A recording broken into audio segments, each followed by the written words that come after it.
1 தெசலோனிக்கேயர் புஸ்தகம் 5ஆம் அதிகாரம் 19வது வசனம். ஆவியை அவித்து போடாதிருங்கள். ஆவி என்ன செய்யக்கூடாது? அவிழ்த்து போட முடியுமா? நம்ம பரிசுத்த அபிஷேகத்தை பெற்றிருக்க எப்படி என்னை விட்டு விலகுவார் அப்படின்னு நினைக்கிறீங்களா? கட்டாயம் நம்மளை விட்டு விலகுவார். நம்ம துக்கப்படுத்தும் போது, கர்த்தர் வேதனைப்படுத்தும் போது நம்மளை விட்டு விலகுவார், நம்மளை விட்டு விலகிடுவார். அதான் ஆவி அவிழ்த்து போடாதீருங்க. அது உதாரணம் 1 சாமுவேல் புஸ்தகம் 16ஆம் அதிகாரம் 14வது வசனம்.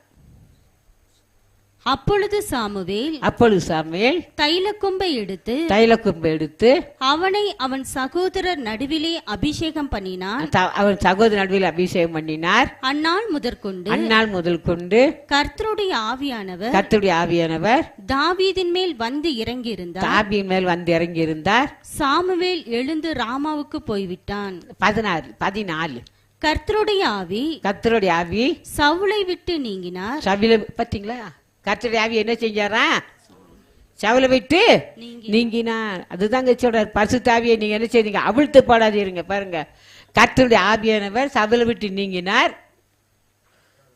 கர்த்தரால் வரவிடப்பட்ட ஒரு பொல்லாத ஆவி அவனை கலங்க பண்ணி கொண்டிருந்தது.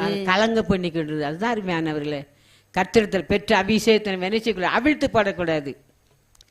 அதான் சொன்னாரு, உனக்குள்ளதை பற்றி கொண்டிரு. அந்த கிரீடம் என்ன கிரீடம்? தேவனுடைய அபிஷேக தைலத்தை என்ன செய்யாதீங்க? இழந்து போகாதீங்க. இழந்து போக வேண்டிய நாட்கள் ஆண்டு பிரியமில்லாத காரியம், ஆண்டு பிரியமில்லாத வாழ்க்கையில் வாழும்போது அது இழந்து போக வேண்டிய நாட்கள் வரும்.